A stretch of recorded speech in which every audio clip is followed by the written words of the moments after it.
graça e a paz do nosso Senhor Jesus. Eu sou Ingrid Barbosa e o Gota de Conhecimento hoje fala sobre Maria, a mãe de Jesus. Não há outro como tu, só tu és Deus, tu és o maior.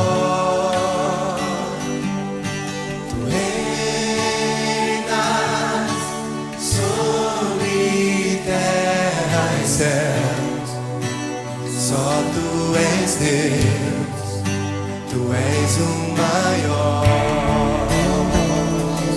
No calendário brasileiro, 12 de outubro é feriado nacional, dia da Senhora de Aparecida, chamada pelo catolicismo de padroeira do Brasil. A Senhora da Conceição Aparecida foi proclamada Rainha do Brasil e sua padroeira oficial em 16 de julho de 1930, por decreto do Papa Pio. 50 anos depois, foi decretado oficialmente que dia 12 de outubro seria feriado oficial no país.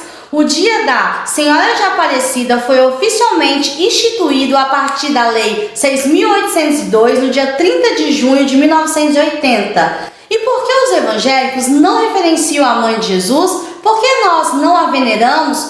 Eu vou explicar para vocês. Maria foi a primeira cristã de que se tem notícias. Ela foi a primeira a acreditar que Jesus, que dela nasceria, era o Filho de Deus, o Messias prometido no Antigo Testamento. A Bíblia conta que Maria era uma jovem descendente do rei Davi. Ela estava noiva de um jovem chamado José. De acordo com o costume judaico, Maria provavelmente ficou noiva quando tinha entre 12 e 15 anos de idade. Acontece que, antes da realização do casamento, ela foi visitada por um anjo de Deus, o anjo Gabriel, que anunciou o plano de Deus para a vida dela. Mas o anjo lhe disse: Maria, não temas, porque foste agraciada por Deus. Eis que conceberás e darás à luz a um filho, a quem chamarás pelo nome de Jesus. Este será o grande e será chamado Filho do Altíssimo. Deus, o Senhor, lhe dará o trono de Davi, seu pai, e ele reinará para sempre sobre a casa de Jacó, e seu reinado não terá fim. Então disse a Maria o anjo: Como será isto? Pois não tenho relação com homem algum. Respondeu-lhe o anjo: Descerá sobre ti o Espírito Santo, e o poder do Altíssimo te envolverá com sua sombra. Por isso também, entre o santo que há de nascer, será chamado Filho de Deus. Lucas 1:30-35. Sobre a relação do Filho de Deus com Maria, a Bíblia conta que Jesus era obediente em tudo, tanto a ela quanto a José. O primeiro milagre público realizado por Jesus deu-se em razão de um pedido de sua mãe, e Maria estava presente em alguns momentos importantes do ministério terreno de Jesus. Ao final desse ministério, a Bíblia conta que, ao pé da cruz, lá estava ela, acompanhada de outras mulheres e também do apóstolo João. Porém, além dos momentos com a sua prima Isabel, mãe de João Batista, da visita inesperada a Jesus durante uma pregação e citações esporádicas de seu nome junto a outras mulheres, a Bíblia pouco se refere à mãe de Jesus. As muitas histórias que se contam sobre ela são tiradas de outras fontes chamadas apócrifas, isto é, que não fazem parte das escrituras sagradas. Maria, mãe de Jesus, não apresenta figura central nem nos textos dos evangelhos, nem nas cartas apostólicas. Observe que a igreja primitiva não atribuía a Maria a conotações que somente na Idade Média a igreja católica passou a fazê-los. A partir dos escritos apócrifos. Embora nesse material apócrifo produzido no século I ao século VII, até hoje não seja reconhecido pelo Vaticano como escritura sagrada, assim como a Bíblia, na prática a Igreja Católica considera que os contos neles descritos são dignos de crédito. E é com base nesses livros apócrifos que o catolicismo romano formulou os 5 grandes dogmas da fé mariana. Primeiro, Imaculada Conceição. Segundo, Maternidade Divina. Terceiro, Virgindade Perpétua. Quarto, Mediação e Corredenção. 5. Assunção aos céus. Vamos entender o que isso quer dizer? Primeiro dogma da Imaculada Conceição. preceitua que Maria, mãe de Jesus, nasceu sem pecado. Esse ensino foi estabelecido pelo Papa Pio em 8 de dezembro de 1854, isto é, no século XIX, 300 anos após a Reforma Protestante e mais de 1800 anos após o nascimento de Cristo. Na bula papal Dogmática Ineffabilis Deus, o Papa Pio decretou que a doutrina que defende que a Beatíssima Virgem Maria foi preservada de toda a mancha do pecado original desde o primeiro instante da sua concepção, por singular graça de privilégio de Deus onipotente em atenção aos merecimentos de Jesus Cristo, Salvador do gênero humano, foi revelada por Deus que, por isso, deve ser admitida com a fé firme e constante por todos os fiéis. Esse ensino contraria frontalmente a palavra de Deus, pois todos pecaram e destituídos estão da glória de Deus, sendo justificados gratuitamente por sua graça, mediante a redenção que há em Cristo Jesus. Romanos 3, 23, 24. Se afirmarmos que não pecamos, chamamos Deus de mentiroso e mostramos que não há em nós lugar para a sua palavra. 1 João 1, 10. A própria Maria, quando canta ao Senhor em Lucas 1:46, 47, diz: a minha alma engrandece ao Senhor e o meu espírito se alegrou em Deus, meu Salvador. Aqui Maria não somente reconhece a necessidade de um Salvador, como declara que o Senhor Deus é o seu Salvador. Assim Maria se coloca na mesma condição de todos nós, pecadores que carecemos da salvação. A Bíblia demonstra que Maria tinha consciência de sua condição pecadora, pois chama o Senhor de Salvador. Será que Maria, serva de Deus Altíssimo, concordaria com essa bula papal emitida a seu respeito lá no século XIX? Segundo dogma da maternidade divina, preceitua que Maria é a mãe de Deus, já que Jesus é Deus e Maria é a mãe dele. Essa declaração é resultado do terceiro concílio ecumênico que ocorreu em Éfeso no ano de 431. Declara que Maria era mãe de Deus. Tinha o propósito de refutar o ensino de Nestório, que dizia ser Maria mãe apenas da natureza humana de Cristo e não de sua natureza divina. O ensino de Nestório foi recusado porque poderia levar o cristão a erroneamente separar a natureza divina de Jesus de sua natureza humana. Santa Mãe de Deus, Mãe do nosso Criador, Porta do céu, Conforto dos aflitos, Rainha dos anjos, Rainha de todos os santos, todos esses títulos atribuídos à Mãe de Jesus pela Igreja Católica. Veja, com o título de Mãe de Deus, tornou-se combustível para a afirmativa que coloca Maria como provedora do Criador, como sua mantenedora, como aquela que dá a ele e não como aquela que recebe dele, que precisa dele. Um erro que coloca a criatura acima do Criador, um erro que contradiz a Bíblia por inteiro, pois o Senhor diz em sua palavra: quem me deu alguma coisa para que eu precise retribuir depois? Tudo debaixo do céu me pertence. Jó 41, 11. Quem, pois, conheceu a mente do Senhor? Ou quem foi o seu conselheiro? Ou quem primeiro deu a ele para que ele venha a ser restituído? Porque dele, e por meio dele, e para ele são todas as coisas. A ele, pois, a glória eternamente. Amém. Romanos 11, 34 e 36. Jesus disse: é agora, glorifique-me, o Pai contigo mesmo, com a glória que eu tive junto de ti, antes que houvesse mundo. João 17, 5. É sobre Jesus. O apóstolo João diz: ele estava no princípio com Deus, todas as coisas foram feitas por intermédio dele, e sem ele, nada do que foi feito se faz. João 1, 2, 3. Veja, antes de que Maria viesse ao mundo, Jesus já existia. Maria foi criada por Deus. Você e eu somos criados dele. Tudo que ela foi, tudo que ela possuiu, tudo que ela realizou foi pela dádiva, pela graça de Deus. Não foi ela quem deu a ele, mas ele quem deu a ela. E isso que a palavra de Deus diz. A Bíblia diz que Maria teve o grande privilégio de dar à luz a Jesus. Ela foi agraciada, isto é, ela recebeu de Deus uma graça. Ora, a graça é um favor imerecido, já que, se for merecido, não foi de graça. Quando o anjo chama Maria de agraciada por Deus, isso significa que Deus a elegeu para cumprir uma missão. Não por mérito, mas por graça. Não por algo que ela tenha feito ou deixado de fazer, mas porque aprouve Deus assim fazê-lo. Não foste vós que me escolhestes a mim, pelo contrário, eu vos escolhi a vós, outros e vos designei para que vades e dei frutos. João 15,16. Bendito, ó Deus, que o Pai nosso Senhor Jesus Cristo, que nos tem abençoado com toda sorte de bênção espiritual nas regiões celestiais em Cristo, assim como nos escolheu nele antes da fundação do mundo. Efésios 1:3-4.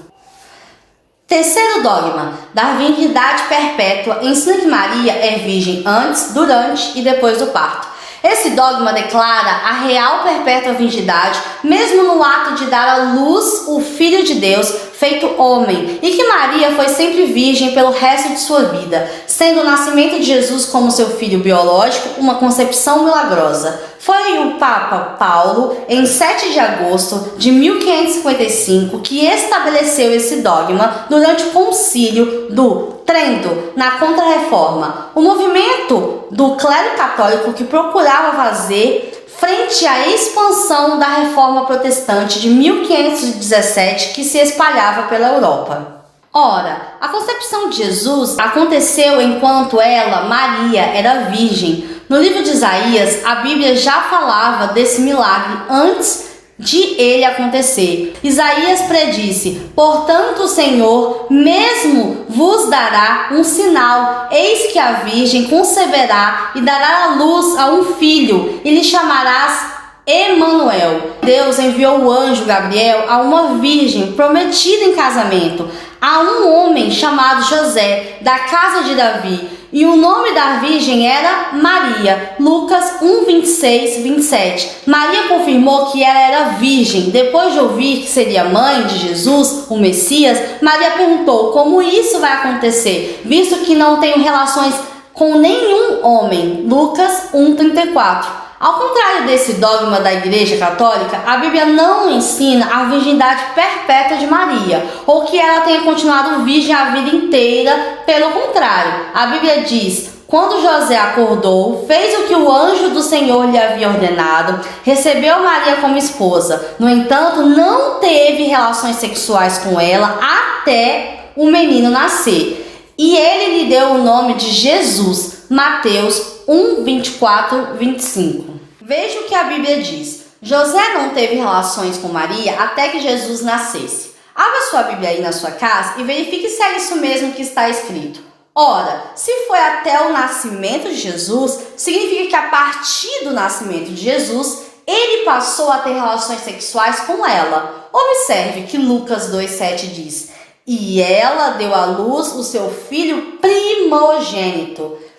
Enfaixou-se e o deitou na manjedoura, porque não havia lugar para eles na hospedaria. Você sabe o que significa a palavra primogênito? Primeiro filho. Não está escrito unigênito, isto é, único filho. Está escrito primogênito, isto é, primeiro filho. Isso significa que Maria teve outros filhos além de Jesus. Veja o que diz a palavra de Deus. Falava ainda Jesus ao povo: eis que sua mãe e seus irmãos estavam do lado de fora, procurando falar-lhe. Mateus 12:46. Não é o carpinteiro, filho de Maria, irmão de Tiago, de José, Judas e Simão? E não vivem aqui entre nós suas irmãs? E escandalizavam-se nele? Marcos 6:3. Pois nem mesmo seus irmãos criam nele. João 7:5. Aliás, Judas e Tiago, irmão de Jesus, escreveram 2 livros do Novo Testamento. Esse dogma da virgindade perpétua de Maria é frontalmente contrário ao que está escrito na Bíblia Sagrada. Não tem lógica bíblica a ensinar. Quarto dogma, da mediação e da corredenção, ensina que Maria é mediadora entre Deus e os homens. É tão redentora quanto Jesus Cristo.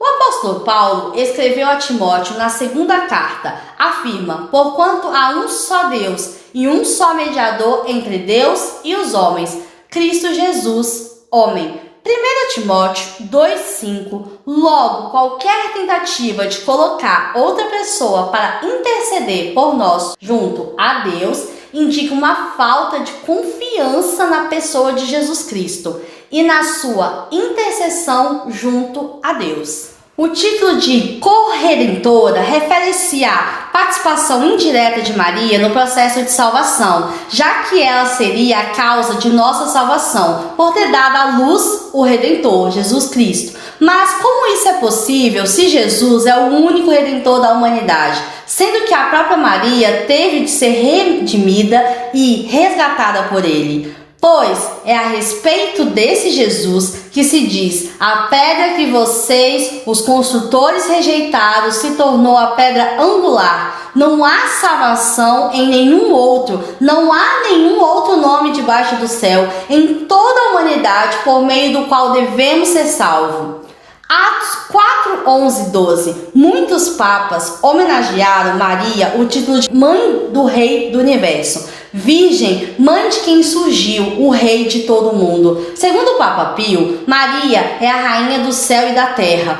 Para o Papa Leão, Maria é a rainha do universo. Mas o que a Bíblia e a palavra que sai da boca de Deus diz a esse respeito? Quando Deus destruiu a cidade de Jerusalém por meio de Nabucodonosor e muitos judeus foram escravizados, o profeta Jeremias advertiu o povo de que tudo aquilo que tinha acontecido por causa da idolatria praticada em Jerusalém. Sabe o que ele ouviu de volta? Não ouviremos as mensagens que você transmite em nome do Senhor. Faremos o que bem entendermos. Queimaremos incenso e apresentaremos ofertas derramadas para a Rainha do Céu, como nós, nos antepassados e os nossos reis oficiais, sempre fizemos nas cidades de Judá e nas ruas de Jerusalém. Naqueles dias havia alimento com fartura, éramos prósperos e não tínhamos problema, mas desde que paramos de queimar incenso para a Rainha do Céu e deixamos de adorá-la com ofertas derramadas, temos enfrentado grandes aflições e morrido por guerras e fome. Então Jeremias disse a todos, tanto os homens como mulheres, que lhe tinham dado essa resposta: vocês pensam que o Senhor não sabia que vocês e seus antepassados, seus reis e oficiais e todo o povo queimavam incenso a ídolos na cidade de Judá e nas ruas de Jerusalém? O Senhor fez de sua terra objeto de maldição, ruína desolada e sem habitantes, como está hoje, porque não suportava mais suas práticas detestáveis. Todas essas coisas terríveis aconteceram a vocês porque queimaram incenso a ídolos e pecaram contra o Senhor. Não obedeceram a sua voz, nem seguiram sua lei e seus decretos e seus preceitos. Jeremias 44, 16, 23. Quinto dogma, da assunção aos céus preceitua que Maria subiu aos céus com o corpo glorificado, como Jesus. Trata-se da elevação de Maria em corpo e alma ao céu. Esse dogma foi proclamado pelo Papa Pio em 1º de novembro de 1950, há exatos 71 anos, sem deixar definido exatamente se Maria foi levada aos céus após sua morte ou ainda em vida. A ortodoxia católica ensina que Maria passou por uma morte natural, que sua alma foi recebida por Cristo, após a sua morte seu corpo foi ressuscitado e no terceiro dia e finalmente elevado ao céu para se juntar à sua alma. O seu túmulo foi encontrado vazio no terceiro dia. Outros católicos afirmam que Maria não experimentou a morte. A Bíblia, porém, não faz qualquer menção à morte de Maria, tampouco a glorificação ou ressurreição de seu corpo. Esse dogma da assunção aos céus é mais uma tentativa de elevar Maria a uma condição que pertence somente a Jesus. A Bíblia diz que no último dia os mortos ressuscitarão, uns para a vida eterna, outros para a morte eterna. Esse dia certamente chegará, mas se nós estamos aqui neste momento, é porque ainda não chegou. Os católicos afirmam que não idolatram Maria. Eles reiteram que apenas a veneram mediante uma hiperdulia, isto é, uma hiperveneração. Enquanto em relação aos demais santos, eles praticam a adulia, ou seja, uma veneração mais simples. Contudo, independentemente da nomenclatura que dê a essas práticas, a Bíblia chama essas atitudes de idolatria mesmo. Praticar idolatria é tudo aquilo que colocamos no lugar de Deus. Se Jesus é o único mediador e intercessor por nós, junto a Deus, então dobrar os joelhos diante de uma imagem de um santo ou pedir mentalmente que ele interceda por nós, junto a Deus, é colocar este santo no lugar de Jesus. E Jesus é Deus. Cada um desses santos da Igreja Católica representa alguém que morreu e Deus nos proíbe terminantemente de invocar os mortos. A Bíblia é cristocêntrica, tudo aponta para Jesus, nosso Deus. Não retire Jesus do centro, não coloque nada, nem ninguém no lugar dele. Maria teve um papel muito importante, ela foi escolhida por Deus, Maria obedeceu a Deus. Maria cumpriu seu propósito, uma cristã genuína que nos serve de inspiração por sua fé e lealdade, por sua obediência ao Deus vivo. Ela foi admirável, mas nada disso a eleva ao nível de Deus. Maria foi uma mulher santa, mas não é Deus. Não importa o codinome que você dê à sua adoração. A Bíblia é a única regra de fé e conduta do verdadeiro cristão. Que o Espírito Santo possa retirar as escamas dos olhos cegos para que vejam e os tampões dos ouvidos surdos para que escutem. Essa é a nossa oração em nome de Jesus. A paz do Senhor. Tu és o maior, tu reinas sobre terra e céus. Só tu és Deus, tu és o maior.